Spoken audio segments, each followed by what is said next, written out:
so much for being a shorter episode. This was my idea of what about an average episode will look like. On an editing note, I left a couple of train noises in so you can understand why I can't control all of the edit points in here. Also, we are going to have to do audio only for a little while after this. It seems as if the file size is just too massive for my current hardware to handle efficiently and get uploaded on time. So maybe someday we'll continue with video, but I'll leave this episode up on YouTube and maybe do special Patreon videos for the future for now. As a last audio note, it's likely that this first episode is going to go live without the real intro music or ad music. If that's the case, I apologize. It may not have any at all. We're working on getting things done and ready, but I did move the timetable up on him by 2 weeks, so I can't really blame him for not having that done yet. Speaking of deadlines, you've probably noticed that we're going live earlier than I had anticipated. I hope not to disappoint you and get these up each week, get the episodes out on time, but I do want to take the chance to seize the opportunity and join Joe Rogan's crew in a show of support for Sober October. The entire month, I will actually not be using any substances, not even cannabis, other than our own Awaken Vapes brand CBD vape pens.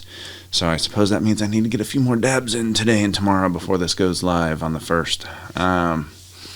On a more serious note, as I mentioned earlier, I initially recorded during the wildfires, and I thought that the smoke would quash the protests, and it did for a couple of days.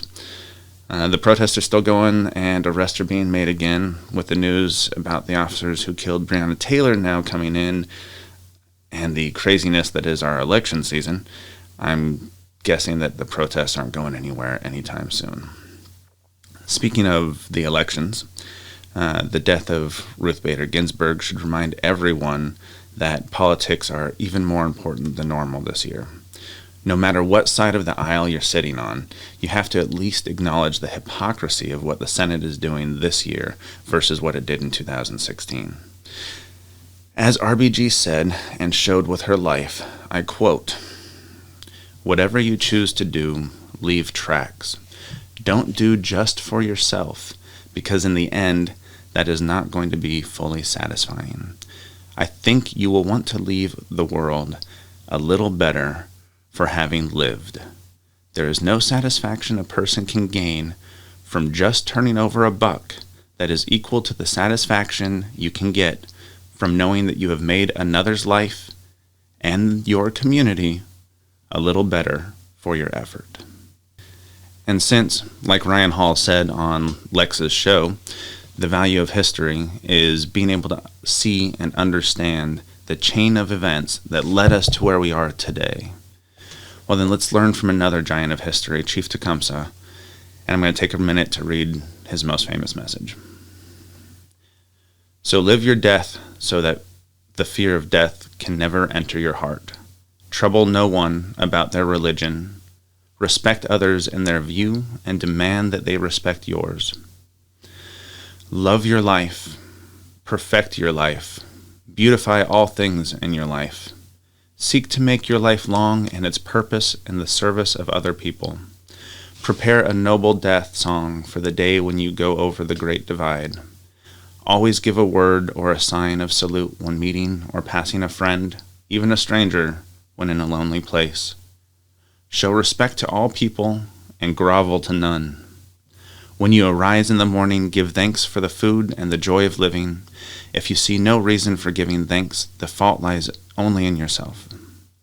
Abuse no one and nothing, for abuse turns the wise ones to fools and robs the spirit of vision.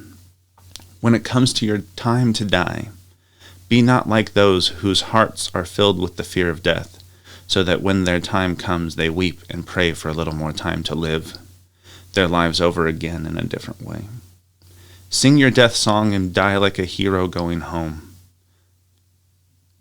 And much like Manolis Kellis, I'm continuing to choose to look at my diverse life path as a nonstop opportunity to grow, as opposed to being full of some sort of undue pain and suffering.